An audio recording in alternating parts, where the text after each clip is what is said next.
इनका उपयोग आपने बिल्कुल सही यहाँ पर किया है। हालांकि समकालीन भारत में इन मूल्यों की प्रासंगिकता को लिंक करके इसको और बेहतर किया जा सकता है। निबंध में कबीर के बाद के साहित्य, संगीत और सांस्कृतिक परंपराओं पर उनका जो इम्पोर्टेंट एक इम्पैक्ट पड़ा है उसको कंसिडर नहीं किया गया है। इन्हें जो एक लेगेसी छोड़ी है उसको ये एक प्रॉपर तरीके से शो करेगा और आज के साथ बेटर तरीके से लिंक भी कर सकेगा। चीज को ऐड कर देंगे तो ये आपके निबंध में एक नया साहित्यिक परिप्रेक्ष्य जोड़ देगा जो निबंध को और बेहतर बनाएगा।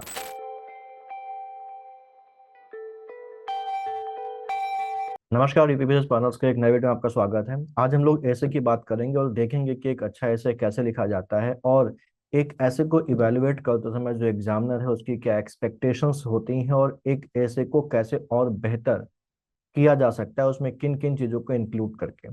तो हमारे सामने ये एक ऐसे है जो संजय राजपूत जी ने लिखा है बैच में।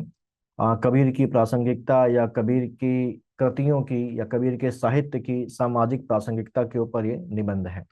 इसको हम लोग पढ़ते हैं और फिर देखते हैं कि इसमें क्या सुधार किया जा सकता है और उसको कैसे और बेहतर बनाया जा सकता है। तो किसी भी निबंध का जो शुरुआत होती है वो शुरुआत होती है प्रस्तावना से, जो सबसे इम्पोर्टेंट पोर्शन या सेगमेंट किसी भी निबंध का होता है।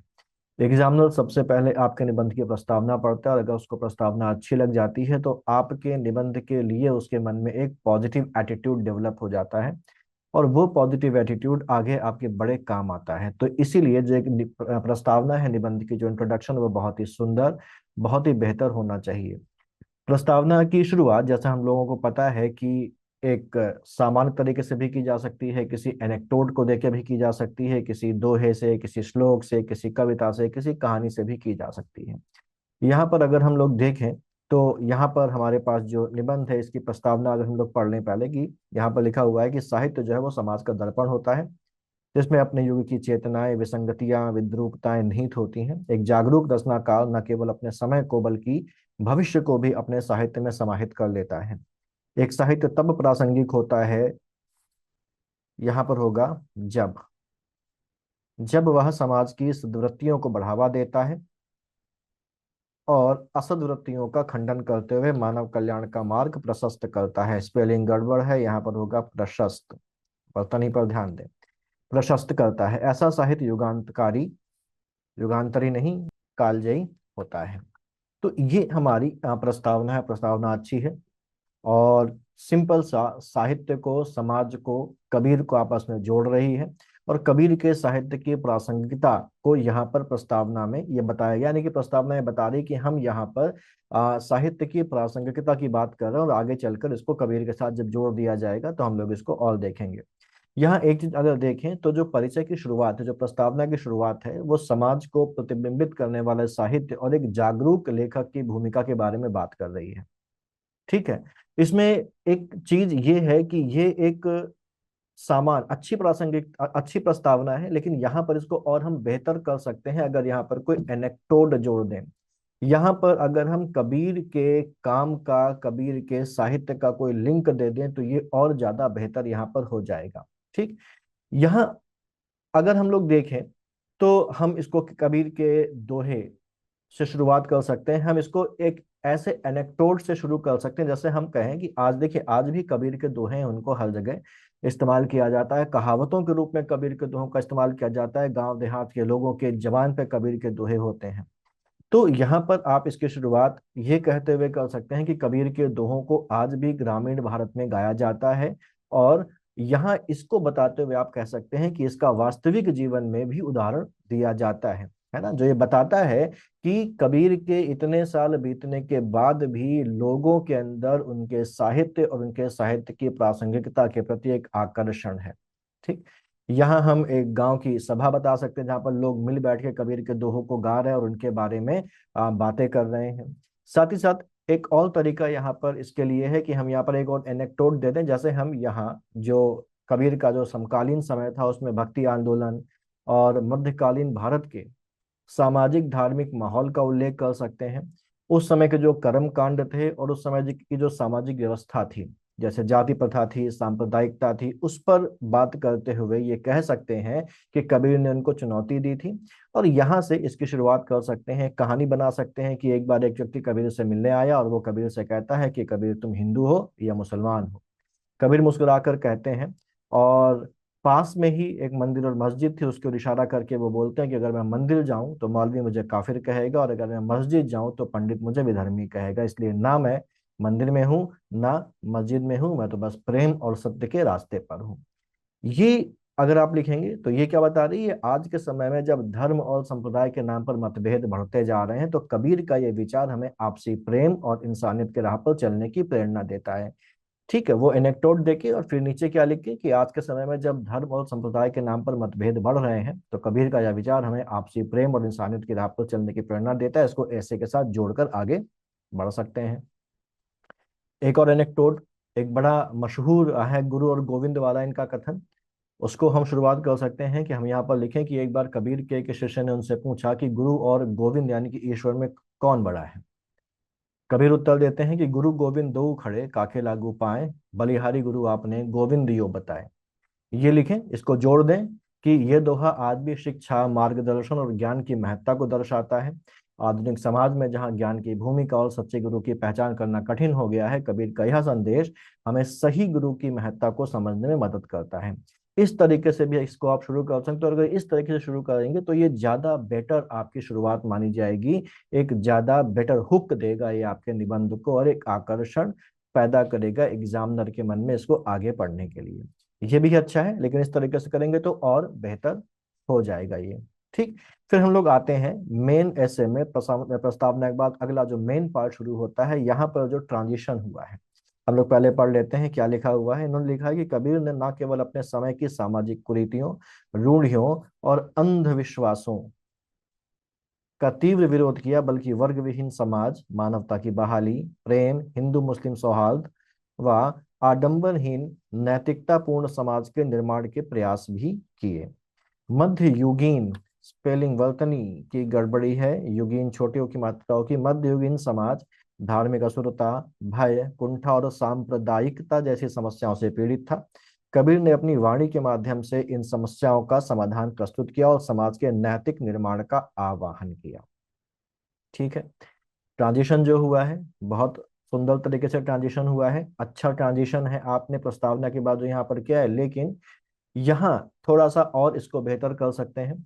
जैसे यहाँ पर एक ऐसा वाक्य जोड़ के हम इसको प्रस्तावना के बाद शुरू कर सकते हैं। अगर हम ये वाक्य जोड़ लें कि ये निबंध समकालीन भारत की चुनौतियों को संबोधित करने में कबीर के दर्शन की बहुमुखी प्रासंगिकता का पता लगाएगा, ये दिखाते हुए कि कैसे उनका कालातीत ज्ञान हमारे समय की सामाजिक, नैतिक और आध्यात्मिक दुविधाओं के साथ प्रतिध्वनित होता रहता है ना।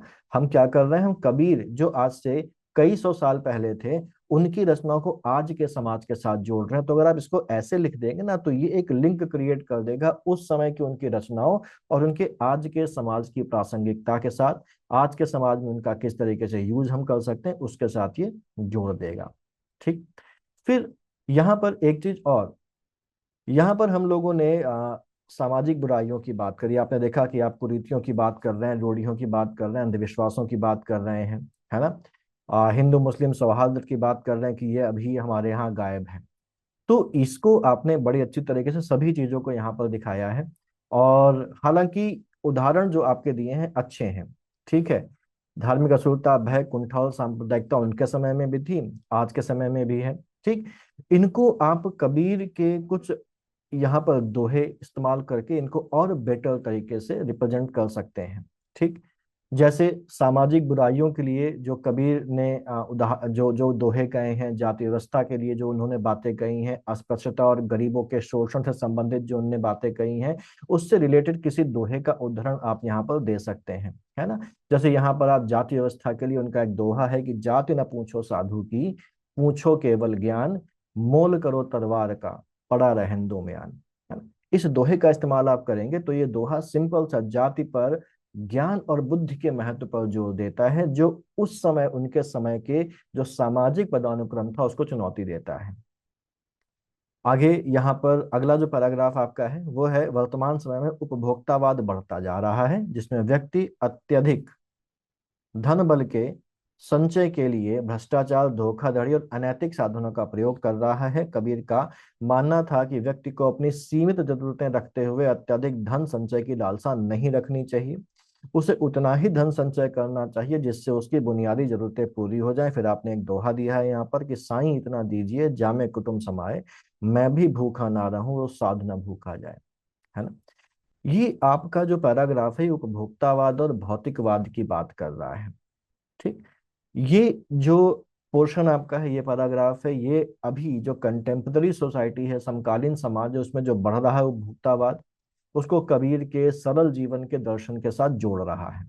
आपने जो दोहा दिया है कि साईं इतना दीजिए जामे कुटिम समाए, है ना, मैं भी भूखा ना रहूं साधु न भूखा जाए, बिल्कुल सही और तर्कशील आपका यहाँ पर है। आपकी बात को ये मजबूत करता है, आपके तर्क को मजबूत करता है, लेकिन यहाँ भी थोड़ा सा हम और सुधार कर सकते हैं। यहाँ जो आपने लिखा है इसको आज के समय के साथ और थोड़ा सा जोड़ सकते हैं, कुछ लाइनें और लिख सकते हैं। जैसे आप कह सकते हैं, आप भारतीय समाज पर उपभोक्तावाद के प्रभाव के कंटेम्प्ररी एग्जांपल्स देकर इस डायमेंशन को, इस आयाम को और मजबूत कर सकते हैं। कैसे कर सकते हैं? जैसे आप भारत में उपभोक्ता व्यवहार पर विज्ञापन और सोशल मीडिया के प्रभाव पर चर्चा कर सकते हैं, जिसके कारण अस्थिर उपभोग पैटर्न और अमीर और गरीब के बीच की जो खाई है वो लगातार बढ़ती जा रही है। इस चीज को कबीर के संतोष और भौतिक संपत्ति से अलगाव पर जोर देने से आप इसको जोड़ सकते हैं। दो लाइनों में आप इसको कर देंगे तो ये आपका चार चांद इसमें लगा देगा।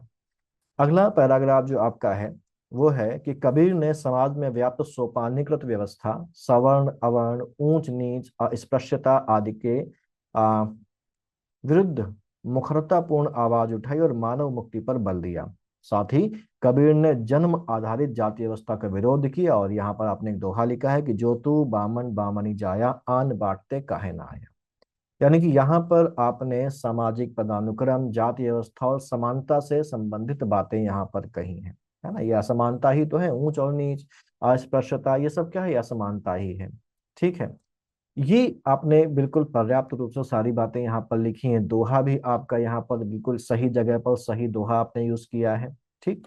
हालांकि यहाँ पर इसको थोड़ा सा और विस्तारित किया जा सकता है दो तीन लाइनों में। जाति व्यवस्था को चुनौती देने और समानता की वकालत करने के उनके जो अपने स्पेशलाइज्ड तरीके थे, विशिष्ट तरीके थे, उनको यहाँ पर थोड़ा सा मेंशन करके बढ़ावा इसको दिया जा सकता है ना। जैसे कबीर के वर्गहीन समाज का जो दृष्टिकोण है और उनकी जो शिक्षाएं हैं, उन्होंने मौजूदा सामाजिक व्यवस्था को कैसे चुनौती दी, इस पर विस्तार से चर्चा कर सकते हैं। लेकिन हमारे पास विस्तार का तो समय नहीं है, ना तो शब्द हैं उतने लिखने के लिए, तो हम दो तीन लाइनों में यहाँ पर उसको और लिख सकते हैं। आप कह सकते हैं कि कबीर की एक निराकार ईश्वर की अवधारणा थी। कबीर क्या थे? निर्गुण उपासक थे ना। उनका ईश्वर कैसा था? निराकार ईश्वर था। तो ये पूरे ऐसे में कहीं भी निराकार ईश्वर की बात नहीं आई, इसको लिख देंगे तो एग्जामिनर पर एक अलग ही इम्पैक्ट पड़ेगा। है ना। कबीर की एक निरंकार ईश्वर की अवधारणा थी और इस अवधारणा ने जाति व्यवस्था के आधार को चुनौती दी थी। है ना। और कैसे चुनौती दी थी? जो शुद्धता के विभिन्न स्तरों, यानी कि इनका ये जो निराकार ईश्वर था ये शुद्धता के विभिन्न स्तरों के विचार पर आधारित था। आप ये भी कह सकते हैं यहाँ पर कि कबीर ने सभी जातियों और सभी बैकग्राउंड के शिष्यों को अपनाया था। उनके जो शिष्य थे वो अलग अलग जातियों के थे, अलग अलग बैकग्राउंड के थे। और ये करके उन्होंने एक संदेश भी दिया और उन्होंने अपनाया भी। एक समानता और आध्यात्मिक समझ पर आधारित उन्होंने एक समुदाय का निर्माण किया, अलग अलग जाति, अलग अलग बैकग्राउंड के शिष्यों को स्वीकार करके। अगला पैराग्राफ आपका है कि कबीर ने अपनी रचनाओं के माध्यम से मानवीय मूल्यों को भी बढ़ावा दिया। उन्होंने माली सींचे सौ घड़ा के माध्यम से धैर्य के साथ कर्म को महत्व दिया। कबीर ने भृगुमारी लात के माध्यम से क्षमा के महत्व और माटी कहे कुम्हार से के माध्यम से सहिष्णुता का पाठ पढ़ाया। कबीर के ये मूल्य वर्तमान समाज में उतने ही प्रासंगिक हैं जितने कि तत्कालीन समाज समय में थे। कबीर ने निर्बल को न सताओ के माध्यम से समाज में शालीनता होगा, शालीनता बढ़ाने का प्रयास किया है। आपने एक दोहा लिखा है कि निर्बल को न सताइए जाकी मोटी हाय, और मुई खाल की सांस से सार भस्म हुई जाए।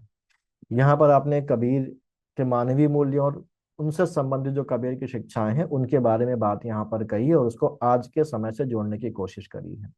इस डायमेंशन को भी अच्छी तरीके से आपने कवर किया है।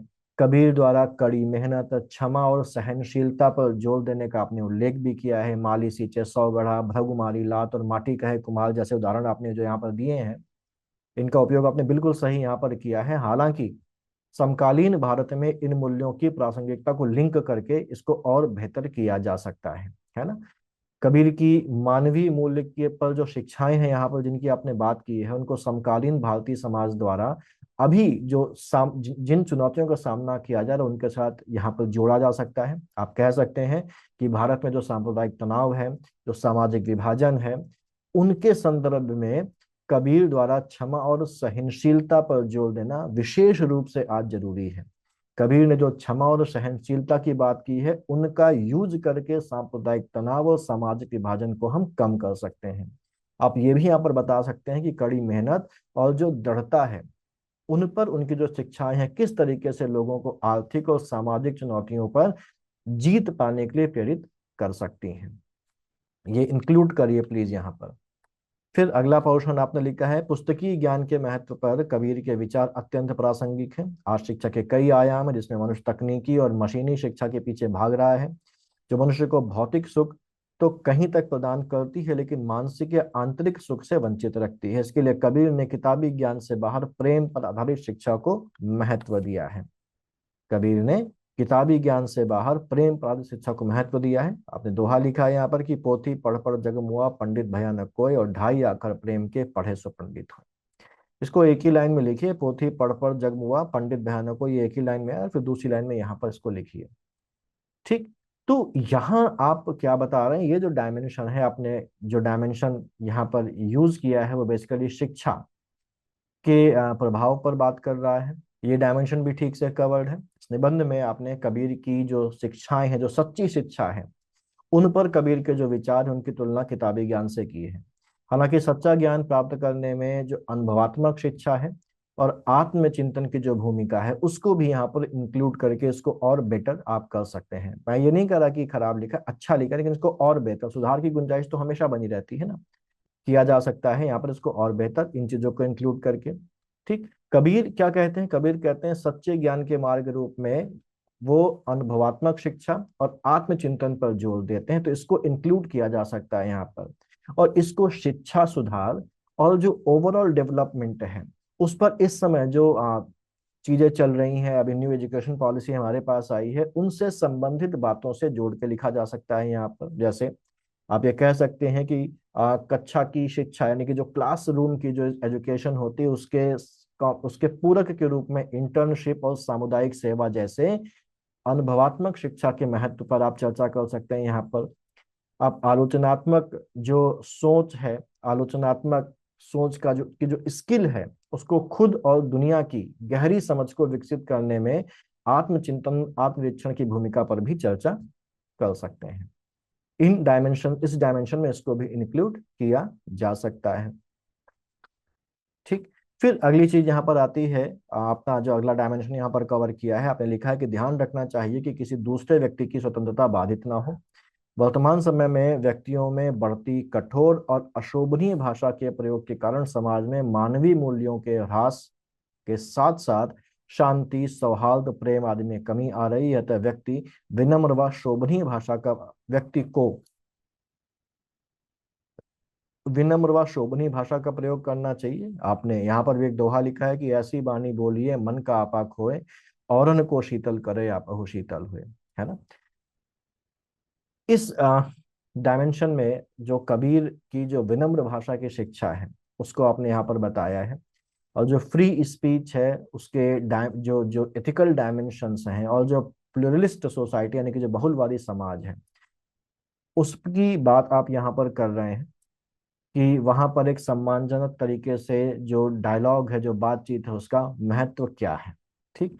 यहाँ पर कुछ सुझाव है, जैसे आप क्या कर सकते हैं, फ्री स्पीच के जो नैतिक आयाम है, एथिकल डायमेंशंस, उसकी चर्चा करें। हमारे यहाँ फ्री स्पीच है ना, फ्रीडम ऑफ स्पीच है, आप कुछ भी बोल सकते हैं, लेकिन उसकी भी एक सीमा है। ठीक। तो उसकी जो एथिकल डायमेंशंस उसकी चर्चा कर सकते हैं, जैसे अभिव्यक्ति की स्वतंत्रता यानी कि फ्रीडम ऑफ स्पीच, और जो हेट स्पीच है, मिस इन्फॉर्मेशन, है ना। तो यहाँ पर आप ये कह सकते हैं कि अभिव्यक्ति की स्वतंत्रता है, उसके साथ हेट स्पीच और मिस इन्फॉर्मेशन जैसी बातों को भी इंक्लूड यहाँ पर कर सकते हैं, और उनको रोकने की जो जरूरत है उसके बारे में यहाँ पर आप बता सकते हैं। साथ ही साथ सोशल मीडिया रेगुलेशन और जो पब्लिक डिस्कोर्स है उसको शेप देने में जो टेक्नोलॉजी की भूमिका है उसको भी यहाँ पर एग्जाम्पल के रूप में आप लिख सकते हैं। आप कह सकते हैं कि हेट स्पीच और जो मिस इन्फॉर्मेशन है उसके प्रसार को रोकने की आवश्यकता के साथ अभिव्यक्ति की स्वतंत्रता को संतुलित करने में सोशल मीडिया द्वारा उत्पन्न चुनौतियों पर यहाँ पर आप उसके बारे में लिख सकते हैं। आप ये कह सकते हैं कि जो बहुलतावादी समाज है उसमें सम्मानजनक संवाद और समझ को बढ़ावा दिया जाना चाहिए, और कैसे कबीर की जो संचार की शिक्षाएं हैं, जो कम्युनिकेशन की शिक्षा है, जो ये जो उन्होंने आपने दोहा लिखा है कि ऐसी बानी बोलिए मन का आपा खोए औरन को शीतल करे और आपहु शीतल हो, ये क्या है, वो कम्युनिकेट करने का तरीका बता रहे हैं कि इस तरीके से बातचीत की जाए कि सामने वाले को भी अच्छा लगे और आपको भी अच्छा लगे, है ना। तो ये इसको भी आप जोड़ सकते हैं कि कैसे कबीर की ये जो शिक्षाएं हैं वो अधिक सामंजस्य पूर्ण जो सामाजिक वातावरण है उसके निर्माण में योगदान दे सकती हैं। ठीक, तो ये आपने यहाँ पर कई सारे डायमेंशंस कवर किए हैं, लेकिन कुछ डायमेंशंस और भी यहाँ पर कवर किए जा सकते हैं। ठीक, अगर शब्द सीमा यहाँ पर अनुमति दे या कुछ चीजों को थोड़ा कट करके शॉर्ट में लिख के आप कुछ और डायमेंशंस यहाँ पर या शॉर्ट में ही इन डायमेंशंस को आप यहाँ पर लिख देंगे तो बेहतर रहेगा। जैसे धार्मिक सद्भाव और सहिष्णुता, ये जो डायमेंशंस है ये कंटेम्पररी जो भारत है इसमें कबीर की प्रासंगिकता को समझने के लिए और महत्वपूर्ण है। ठीक, एक ऐसा राष्ट्र जिसकी विशेषता क्या है, धार्मिक विविधता है ना। निबंध में हिंदू मुस्लिम सद्भाव के लिए कबीर के प्रयासों का उल्लेख आपने किया है, लेकिन धार्मिक सहिष्णुता के उनके संदेश के विशिष्ट उदाहरणों और विश्लेषणों की यहाँ पर थोड़ी सी कमी है, उसको यहाँ पर देख सकते हैं। हाँ, ये जरूर है कि भाई हमको 600 आरोप के लिए और 700 शब्दों की सीमा जो पीसीएस मेंस के लिए होती है, लेकिन फिर भी पता होना चाहिए कि इन डायमेंशंस को भी लिखा जा सकता है। ठीक, यहाँ पर जो सजेशन है मेरा वो ये है कि कबीर द्वारा धार्मिक हठधर्मिता और जो कर्म कांड है उनकी आलोचना और सभी धर्मों की एकता पर उन्होंने जो जोर दिया उसकी चर्चा करें यहाँ पर। धार्मिक सहिष्णुता और इंटर रिलीजियस समझ को बढ़ावा देने वाले उनके दोहों को यहाँ पर कोट करें। ठीक, जैसे आप कबीर द्वारा धार्मिक हठधर्मिता और जो कर्म कांड है उनकी आलोचना पर चर्चा कर सकते हैं, ये कहते हुए कि उन्होंने अंधविश्वास पर ईश्वर के प्रत्यक्ष अनुभव के महत्व पर जोर दिया। आप उनके दोहों के स्पेसिफिक एग्जाम्पल दे सकते हैं जो धार्मिक सहिष्णुता और इंटर रिलीजियस जो जो एक समझ है उसको बढ़ावा देते हैं। जैसे कि वो हिंदू और मुस्लिम दोनों के रूढ़िवाद की आलोचना करते हैं। हिंदुओं से वो क्या कहते हैं कि पाथर पूजे हरि मिले तो मैं पूजू पहाड़, है ना। ठीक है, और उनका एक दोहा है कि मूंड मुड़ाए हरि मिले तो सब कोई ले मुड़ाए। ठीक है, और बार बार के मुड़ते मेढ़ा न बैकुंठ जाए। और मुस्लिमों के लिए वो क्या कहते हैं, मुस्लिमों के लिए कहते हैं कि काकर पाथर जोड़ के मस्जिद लई बनाए और ताचड़ी मुल्ला बांग दे का बहिरो भयो खुदाए। इसका आप एग्जाम्पल दे सकते हैं। कंटेम्प्ररी इंडिया में उनके संदेश की रिलीवेंस पर, प्रासंगिकता पर भी चर्चा कर सकते हैं, जहां धार्मिक असहिष्णुता और जो सांप्रदायिक हिंसा है वो एक इम्पोर्टेंट चैलेंज हमारे देश में बना हुआ है। इसका भी यहाँ पर आप लिंक दे सकते हैं क्योंकि आप आज के समय में उनकी प्रासंगिकता की बात कर रहे हैं। कबीर के आध्यात्मिक दर्शन और कबीर के रहस्यवाद का भी उल्लेख यहाँ पर किया जा सकता है। ठीक है, क्लियर। इसके अलावा अगर देखा जाए तो हम एक डायमेंशन और यहाँ पर इंक्लूड कर सकते हैं, और वो क्या है, वो है साहित्य और संस्कृति पर कबीर के जो रचनाएं हैं उनका प्रभाव, है ना। निबंध में कबीर के बाद के साहित्य, संगीत और सांस्कृतिक परंपराओं पर उनका जो इम्पोर्टेंट एक इम्पैक्ट पड़ा है उसको कंसिडर नहीं किया गया है। इस डायमेंशन को आप लिख सकते हैं, और यहाँ पर कबीर का की ने जो एक लेगेसी छोड़ी है उसको ये एक प्रॉपर तरीके से शो करेगा और आज के साथ बेटर तरीके से लिंक भी कर सकेगा, है ना। जैसे बाद के कबीर के बाद के जो भक्ति कवि आए हैं, जो लोक संगीत परंपराएं हैं, जो समकालीन साहित्य पर कबीर का प्रभाव, उसकी चर्चा कर दें, यहाँ पर एक दो लाइन उसके लिए लिख दें। समय के साथ उनके जो विचार हैं, उनकी व्याख्या और उनका अनुकूलन कैसे किया गया है इसके एग्जाम्पल्स दे दें आप। जैसे गुरु नानक और मीराबाई जैसे जो बाद के भक्ति कवि आए आए हैं, उनके ऊपर कबीर का क्या प्रभाव पड़ा, कैसे उन्होंने सामाजिक सुधार और धार्मिक सद्भाव के उनके संदेश को आगे बढ़ाया। लोक संगीत परंपराओं जैसे निर्गुण जो भजन होते हैं उनमें कबीर के दोहों की भूमिका पर भी बात कर सकते हैं। कैसे पूरे भारत के लोगों द्वारा उनके दोहे, उनके जो गीत हैं वो सराहे और गाए जाते हैं, ये लिख सकते हैं। ठीक है। आजकल की कई फिल्मों में जो कबीर के जो जो रचनाएं हैं उनको शामिल किया जा रहा है गीतों में, उसको आप लिख सकते हैं। कबीर की भाषा और कबीर की काव्यशैली के बारे में एक डायमेंशन ऐड किया जा सकता है। ठीक। आपने निबंध में कबीर के दोहों का उपयोग किया है, उनका उल्लेख किया है, लेकिन उनकी जो अनूठी भाषाई शैली है और उनके संदेशों को व्यक्त करने में इसकी जो प्रभावशीलता है उसका एनालिसिस यहाँ पर नहीं किया गया। ये जो एक आप चीज को ऐड कर देंगे तो ये आपके निबंध में एक नया साहित्यिक परिप्रेक्ष्य जोड़ देगा, जो निबंध को और बेहतर बनाएगा। ठीक है। कबीर ने जो स्थानीय भाषा, रूपक, जो सदुक्कड़ी उनकी भाषा थी, जो उनके मेटाफर्स थे, उनके उपयोग जो उन्होंने किए उस पर लिखे। कैसे उन्होंने ये जो उनकी सदुक्कड़ी भाषा थी, कैसे उसने उनकी कविता की, उनके दोहों की पहुंच और प्रभाव में योगदान दिया, उनके दोहों की संरचना और लय का विश्लेषण करें, है ना। ये दो दो लाइनों में आप लिख देंगे तो ये बहुत ही ज्यादा आपके निबंध में यहाँ पर चार चांद लगा देगा। ठीक। अब आते हैं आपके निष्कर्ष में।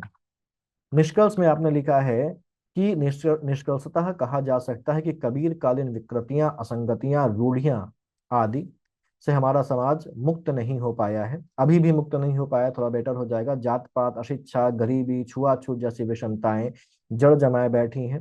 व्यक्ति व समाज संवेदनहीन व स्वार्थी बन गए हैं। भ्रष्टाचार, शोषण, झूठ, फरेब, उत्पीड़न अपने विभत्स रूप में हमारे सामने मौजूद है। अतः कबीर की समानता, स्वतंत्रता और भ्रातृत्व, ये एंड क्या है, हिंदी में लिख रहे हैं ना, तो ये सब मत इस्तेमाल करिए। भ्रातृत्व के विचार आज भी उतने ही प्रासंगिक है। प्रेम, मानवता, सद्भाव, सौहार्द, फिर से वही काट देगा नंबर एग्जामिनर। नैतिकता की बहाली के लिए कबीर के विचारों का पुनः अनुसरण समय की मांग है। ठीक। बढ़िया एंडिंग है, बढ़िया उपसंहार है। ठीक है। बढ़िया उपसंहार है। और अगर हम देखें तो जो निष्कर्ष है ये निबंध के मुख्य बिंदुओं का सारांश प्रस्तुत कर रहा है और समकालीन समाज में कबीर की शिक्षाओं की प्रासंगिकता को ये दोहरा भी रहा है। हालांकि अगर हम इसका एंड किसी कबीर के दोहे के साथ करें, है ना, कबीर के किसी उद्धरण के साथ करें तो इसको और बेहतर बनाया जा सकता है। मैंने इसके दो जो उपसंहार है वो लिखवाए थे। इसमें एक तो बिना किसी दोहे के समाप्त हो रहा था और एक हम लोग मैंने लिखवाया था कि मुराड़ा लेके खड़े हुए हैं कबीर, उस दोहे के साथ मैंने यहाँ पर लिखवाया था। तो एक तो ये है कि आप उसको किसी दोहे से समाप्त करें, जो मैंने बताया था आप उससे भी कर सकते हैं। ठीक।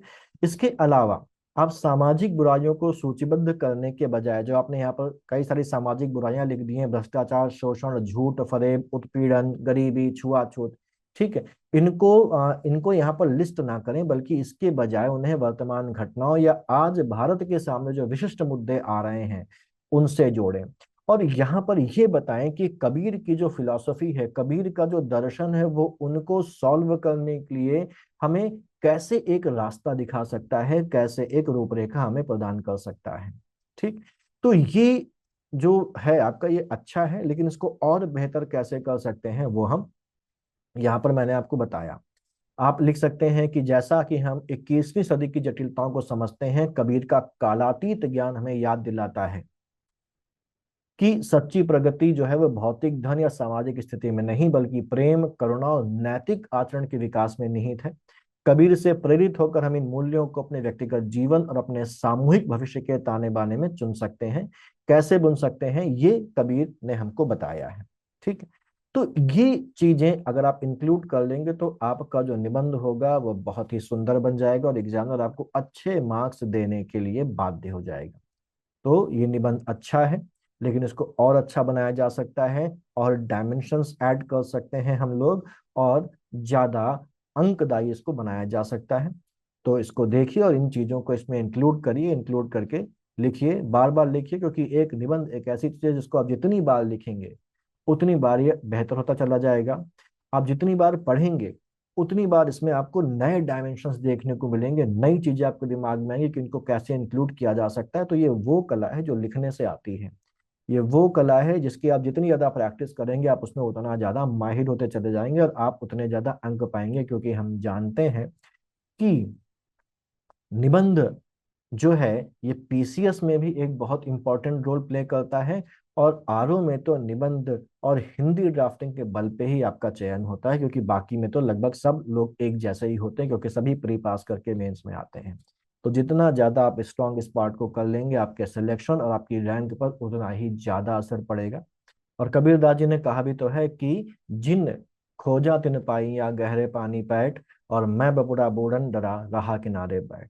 तो मेहनत करिए, प्रैक्टिस करिए, खूब लिखिए, बार बार लिखिए और बेहतर होते जाइए। मिलते हैं अगले वीडियो में, तब तक पढ़ते रहिए, आगे बढ़ते रहिए। All the best.